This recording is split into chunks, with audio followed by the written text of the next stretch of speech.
your audit report. I think I'll still issue. You may have to call my other client and let them know I'll be late though.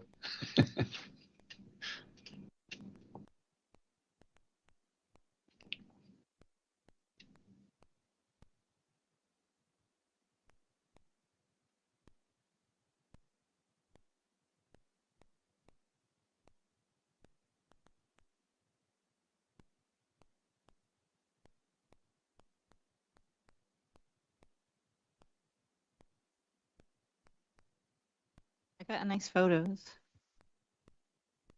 Went down to Moet Bay and a few hundred other people had the same idea. The parking lot was completely full. I should have went.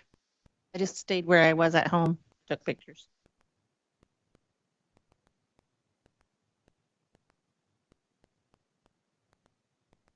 Holy moly. Good.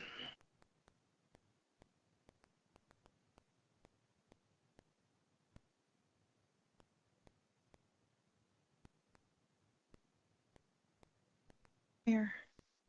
Been given the go-ahead at streaming. Oh, all right. I believe we're ready to roll.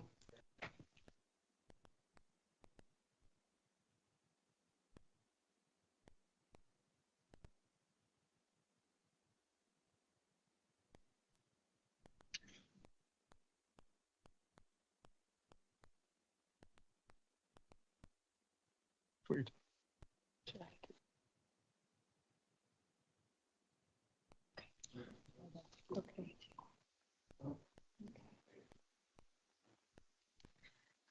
Through the chair, I'd like to introduce Mr. Szabo, who's a partner with BDO and performed our audit for the 2023 year.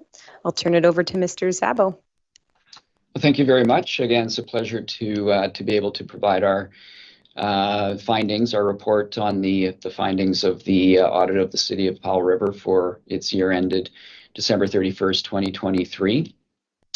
This report builds on the planning report that we provided in November of last year that laid out the planned audit approach, the materiality levels, and the various risk factors that we were considering. And so there's nothing additional that came to our attention with respect to the audit of the city in terms of risks. So everything that is in this report you will have seen as a planning report in November. So I'll maybe flip through to page 4. Yeah, one back there. So the top sentence there indicates the materiality levels, and these were unchanged from the planning report. So the materiality level used for tangible capital assets was $4 million, and for working capital items, including the operating statement, $1.24 million. And I want to emphasize that it doesn't mean that we don't look at things, at items or transactions below those amounts. Those amounts simply feed into our statistical sample testing and our variance analysis.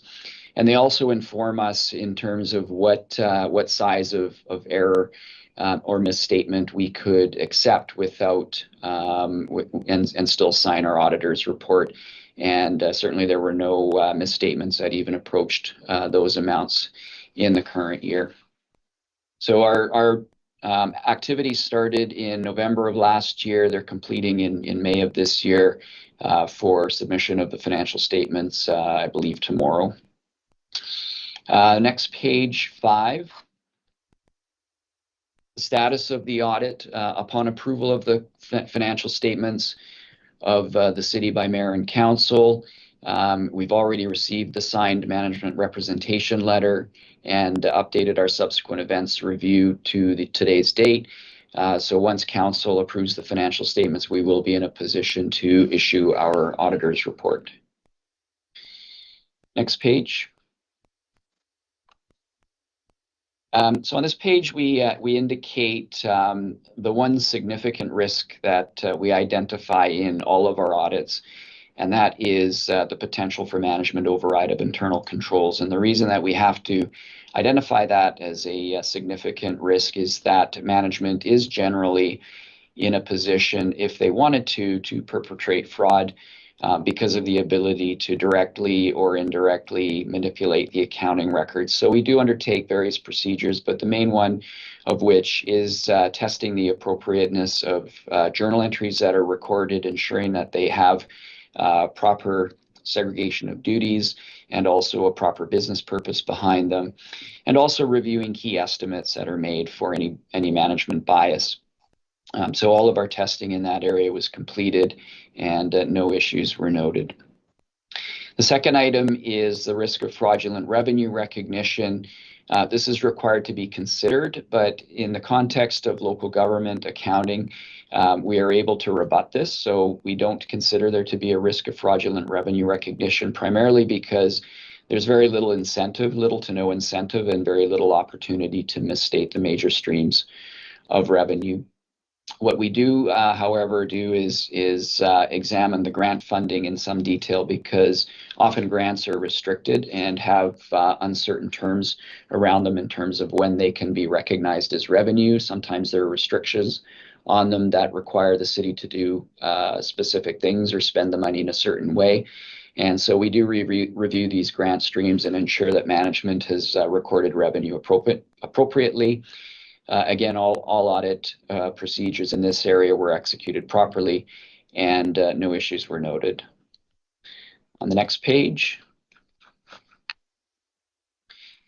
So the first one is one of two items, two new accounting principles that were adopted in the current year. This one being asset retirement obligations.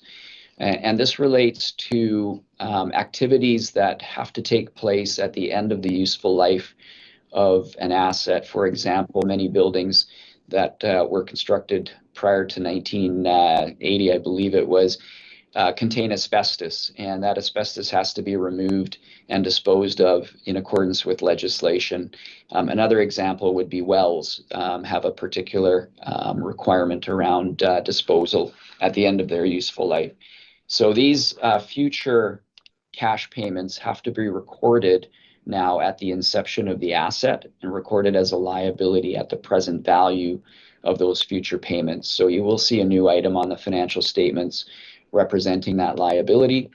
And so we examined all of management's processes for identifying the potential obligations, and we performed substantive procedures over the assumptions and the calculations that were made in respect of the future amounts, reviewed the notes to the financial statements to ensure that they were complete in accordance with the standard, and all the testing that was required in this area was completed with no issues noted. The second item there carries over from prior years, and it relates to employee future benefits. So these are payments in the future, either directly or indirectly to current employees that relate to service already provided. So this could be various absence payments or sick payments, that sort of thing. And the reason these are recorded now is because the service has already been received from these employees. This requires an actuary's estimation because they are future amounts. There are a lot of assumptions around them, so we do interact with the actuary, make sure that they are adhering to the same independent standards that we are required to, and we review the data that goes to the actuary, and all the audit testing in this area was executed, and no issues were noted. The next page. The first item is the second accounting standard that was implemented in the current year with respect to financial instruments. So financial instruments are any item that requires or will result in either a cash receipt in the future or a cash payment in the future. And there are now specific rules around recording these and the disclosures that go around them as well. It's not a particularly complex standard for the city because the financial instruments that are owned are fairly standard with not a lot of complication around them. Nevertheless, we did review management's assessment of the impact, reviewed the recording of the financial instruments, and the notes to the financial statements to ensure that they were complete in accordance with the standard. No issues were noted in this respect. Finally, development cost charges. Again, this is can be a somewhat subjective area, but it is development cost charges are in accordance with city bylaws, and they must be used in accordance with the purpose that they are received for. So we do ensure that they are recorded into the correct account and also recorded as revenue only when they are spent for the correct purpose. Again, all audit testing in this area was executed as planned and no issues were noted. I'll maybe just pause there to see if there are any questions. Councillor Isaacs. Thank you, Mayor. On an earlier pages, you were talking about the risks associated with asset liabilities and how those are calculated, and that it was unclear to me whether it was for a calculation, there was a difference between, let's see here. We reviewed management's initial calculation and noted several differences. We worked collaboratively with management and performed recalculation. No further differences noted. Can you speak a little bit more about those differences, how they came to be resolved, maybe how they originated? They would have mostly been, I think, spreadsheet items. There may have been also some discount items or discount rates that were used. I can't remember the specifics of them, but I wouldn't say that there were any major issues there. The numbers that were ultimately arrived at, there were minor adjustments to them, but there were certainly no large differences noted. Thank you. Through the chair to staff, is there any additional context you can provide? Do you remember?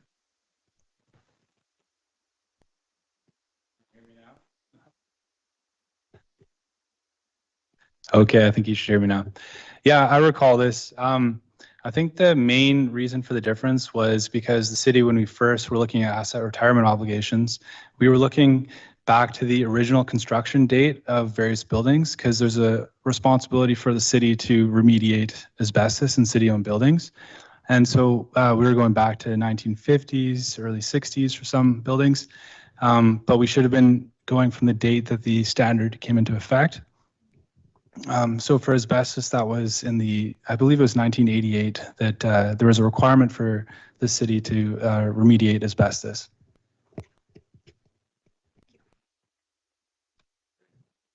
Further questions? Any additional comments from staff?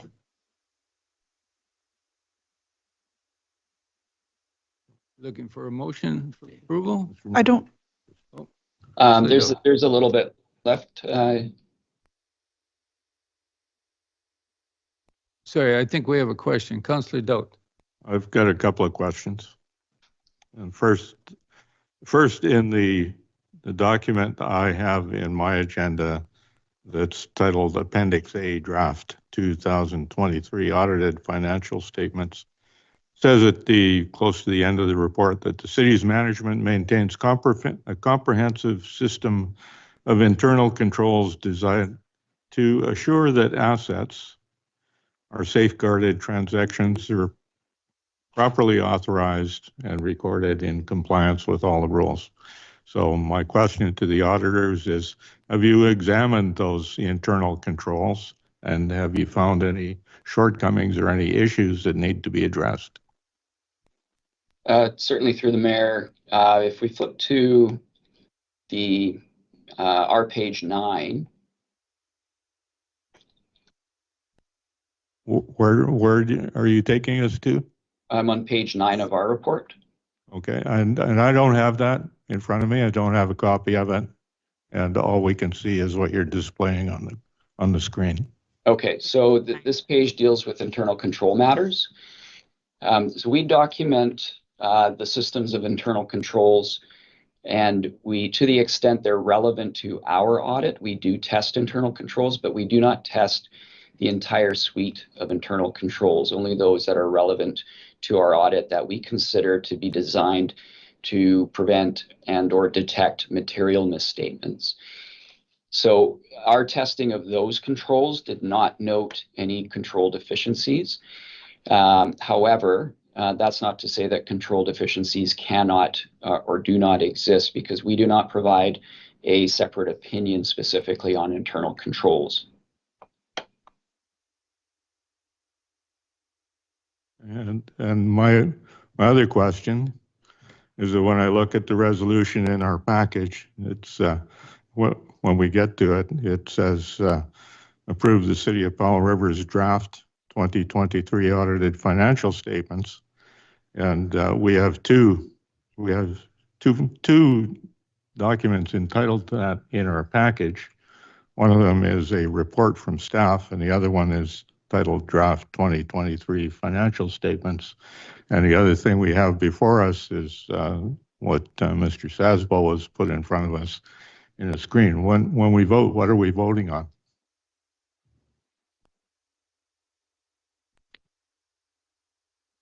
Through the chair, if I've understood the question correctly, currently we have Mr. Szabo as a delegation presenting the audit findings, and then we'll move into section 5, reports for decision. That will be presented by Mr. Youngman, and he will be seeking approval of Appendix A, Draft 2023 Audited Financial Statements. Any further questions? I'm trying to make sure I follow that. So where is the text of what we're voting on agreeing to today? Through the chair, that would be under recommendation under section 5. So Mr. Szabo is, as a delegation, presenting the results of the financial statements of the audit. And it's not until the financial statements are presented by staff with an analysis that we would have the recommendation. Okay, thank you.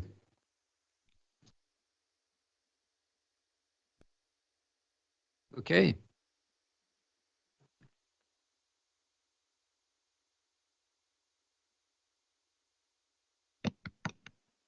Through the chair, Brian, Mr. Szabo, you could carry on.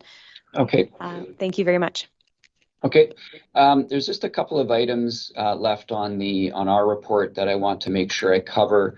One on the next page is the adjusted and unadjusted audit differences, and there's only one item that came to our attention. It was actually something that came to our attention last year, which was in effect a timing difference, something that was recorded in the wrong period. It doesn't impact the final balances at all, and as you can see, it's well below our materiality level, so we don't consider that to be an issue. And then on the next page, there are a number of communications that if anything came to our attention on these, we would be required to separately report, and one of those is risks, any material risks and exposures, such as pending litigation that would be material to the financial statements. We're not aware of any material uncertainty in respect of going concern, whether the city could continue as a going concern. No issues came to our attention.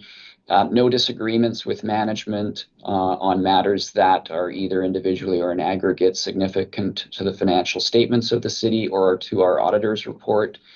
There were no matters that we noted involving non-compliance with laws and regulations. There were no significant related party transactions that were not in the normal course of business, and we're not aware of any consultations that management had with any other firm of chartered accountants or any other accountants at all regarding significant auditing and accounting matters. The rest of our report is informational in nature. There are a number of links in some of the pages to information on our website, and in particular on that page that we're looking at right now, the resume of a fraudster. I think it's really important these days to be aware of, and this would be for management as well. I'm sure they are well aware that fraud is a regular occurrence in public bodies, and particular cyber incidents. So that's an interesting suite of articles to be aware of. Subsequent to that page is a spotlight on public sector. Again, a number of articles relating specifically to the public sector. If you click on the red box, it will take you to our website. And then in the appendices, Appendix A, we're required to confirm in writing our independence from the city each year. So this letter does that.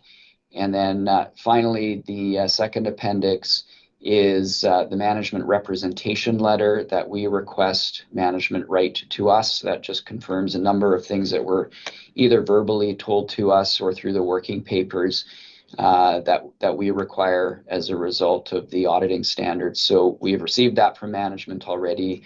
And so we will be in a position to issue the auditor's report upon council's approval of the financial statements. So, Thank you, Chair, Your Worship.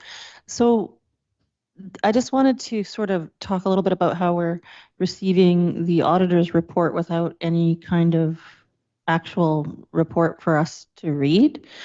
And it's been very challenging to follow along with the tiny writing on the screen.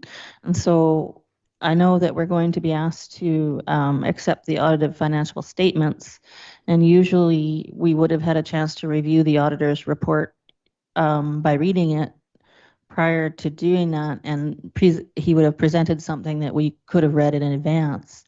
And so I'm just curious about, is this report going to come in a form that we can read? Through the chair, it will be attached to the agenda for you. We can send it out to your email as well. I think the preference was for it to be presented to you for the first time by the auditor. Okay. In past years, we've had it attached to the agenda at the time we've had it presented, so it was a bit of a departure, and it's easier to ask questions when you can prepare ahead of time, and so I'm not entirely sure why we're doing it this year, but it is harder for us to participate in a meaningful way. okay. Councillor Pong. Chair, just one clarifying question that I need to ask, and that is, there was reference to litigation, legal liability, financial liability. So I'm assuming that at the end of 2023, there were none to be reported, and that is a fact. Is that correct?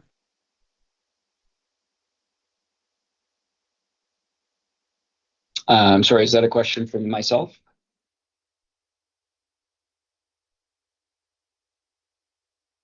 Through the chair, I can comment on that.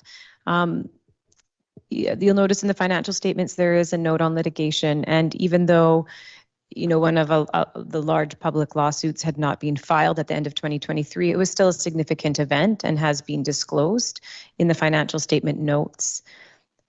And because it is not estimatable and likely, it doesn't get actually accounted for as a liability by any means. It's just disclosed as a significant event that has happened in the year or during the audit after the year. So any significant litigation that has occurred up until the financial statement date is generally disclosed, and as is the case this year.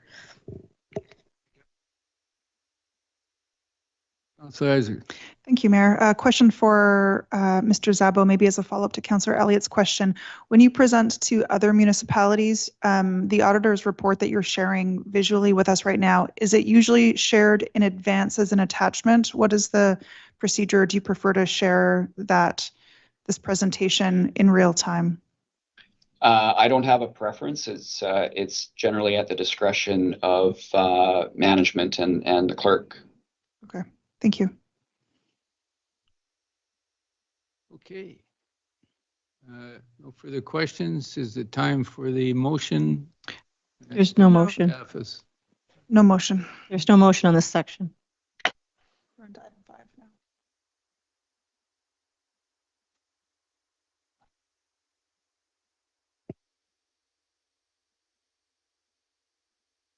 Thank you, Brian. And I believe you may have another meeting to attend at 2:45. So if you sneak out while Ryan does this presentation, we understand. Yeah, thanks, Brian. Okay, thank you. Good afternoon. So the purpose of this report is to provide analysis of the city's 2023 draft audited financial statements, as well as request council to approve the financial statements.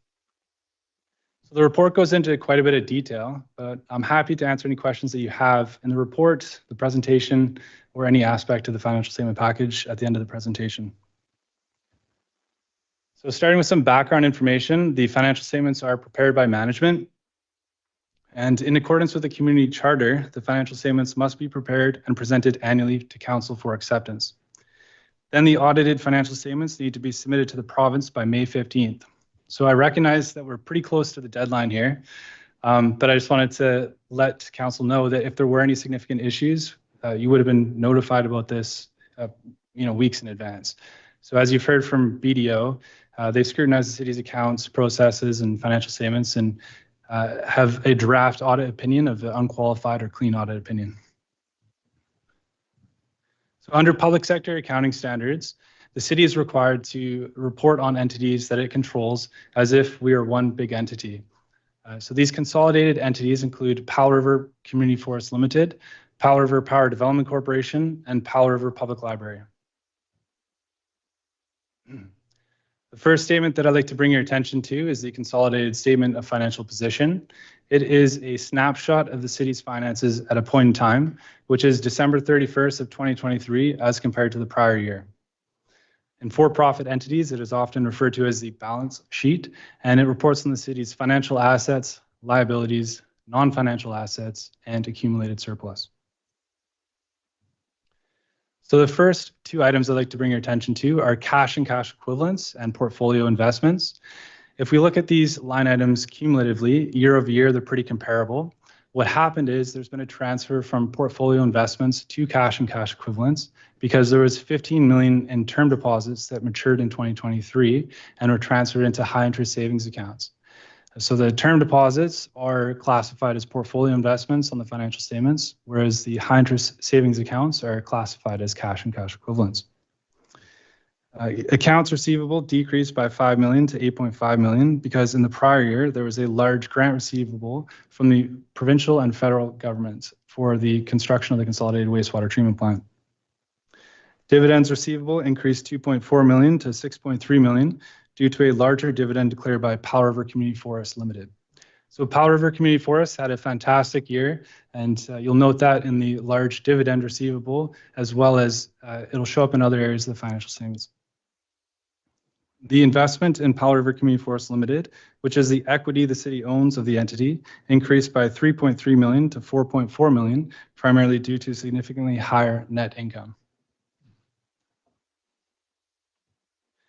The accounts payable and accrued liabilities decreased 6 million to 11 million, primarily due to construction holdbacks payable decreasing related to the construction of the consolidated wastewater treatment plant.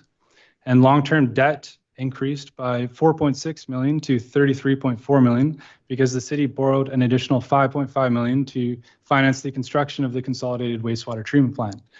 And offsetting this was the regular pay down in principal of the remaining debt issues. So the asset retirement obligations is a new line item this year. As BDO mentioned, there's a couple new accounting standards that are required to be adopted. This one was the most significant. It was complex and time consuming. And it requires the city to recognize the liability when there's a legal obligation to incur retirement costs related to the city's tangible capital assets and leases. So we had to restate the 2022 comparative year to adopt the standard as well. And the asset retirement obligation at December 31st of 2023 was 1.9 million. And this primarily consisted of asbestos remediation required on city-owned buildings, as well as some restoration of leases back to their original condition. And tangible capital assets increased 8 million to 208.9 million, primarily due to the addition of various assets constructed related to the new treatment plant. And the next statement I'd like to bring to your attention is the Consolidated Statement of Operations. So this shows the financial results of the city over a period of time, which is January 1st to December 31st of 2023 as compared to the prior year. In for-profit entities, it is often referred to as the income statement. and it reports on the city's revenues, expenses, annual surplus, and accumulated surplus. So the first item I'd like to highlight is the other revenue, which decreased by $5 million to $2 million, primarily due to proceeds from timber harvesting on the airport lands in the prior year of $5 million. This was required to meet Transport Canada's tree height regulation requirements at the airport. Government transfers decreased $37.8 million to $6.8 million, primarily due to grant revenue in the prior year for the consolidated wastewater treatment plant, totaling $41.5 million. And equity and earnings of Powell River Community Forest increased $6.5 million to $9.6 million, primarily due to increased log sales, resulting in higher net income. So Powell River Community Forest harvested almost 58,000 cubic meters of timber in 2023 versus 20,000 cubic meters in 2022. For expenses, transportation services decreased $1.8 million to $7.1 million, primarily due to tree clearing that occurred at the airport in the prior year. Expenses incurred for this project were nominal in 2023 versus $2.1 million in 2022.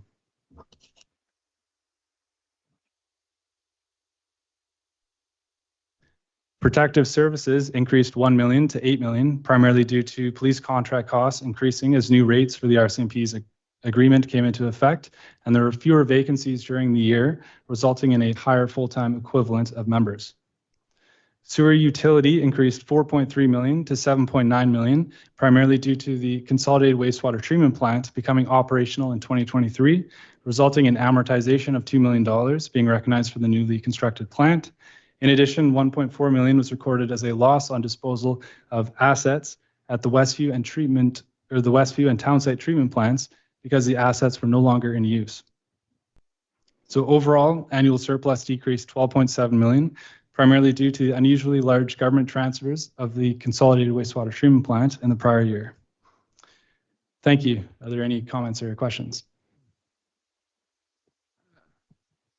Councilor Elliott. Thank you, Your Worship. For the new asset retirement obligation, you show a 2022 and a 2023, and it's new this year. So would it have been on the 2022 and that's carried forward for 2022, or was it brand new this year and where did we get the 2022? Through the chair. Yeah, so what we had to do is when we're adopting this new standard, we had to go back and treat it as if we had been doing this every year. So we had to go back and recreate the financial position as if we had been doing this in previous years. So for 2022, yeah. So you created a number for 2022, and for some cases back to 1950, then you had to kind of adjust it because it was supposed to be 1988, and that was what we were talking about with the auditor. Yes, exactly. Okay, thank you. I'm up to speed now. Yeah, when you list the city assets, do you have a ballpark figure for what the value of the 165 city-owned properties that are not developed? For the tangible capital assets, is that so the 165? What was that? Sorry. City-owned properties that aren't developed. Through the chair, we don't have that specific information on hand, but we could follow up with the value of the undeveloped city properties. Thank you.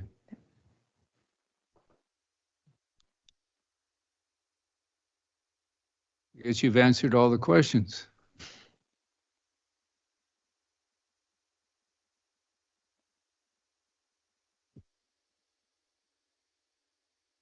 We have a motion recommended by staff.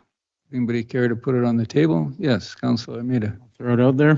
I move that council approve the City of Powell River's draft 2023 audited financial statements for the year ending December 31st, 2023. Seconded by Councilor Elliott. Any further discussion before I call the motion? All in favor? Passed unanimously. What isn't? I thought I saw it. Okay, opposed. We have 1 opposed and 6 in favor. Councillor Doubt is opposed. Thank you. Do we have anybody online? Do we have anybody in the audience that has a question? We have a, yes, Motion to adjourn? seconded by Councilor Armida. All in favor? Meeting is adjourned. Thank you. See you in half an hour.